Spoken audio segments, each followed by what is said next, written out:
Ben Davis here from ÁRDO Property Group. Welcome to the official third construction update here at Levue, atop of Balmoral Hill, with some of the best city views of Brisbane City that will be getting realised in the coming months.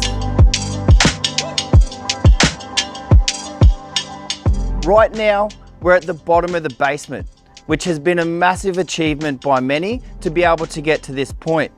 The construction methodology that has taken place to be able to get to this particular point of the development has been rather exciting.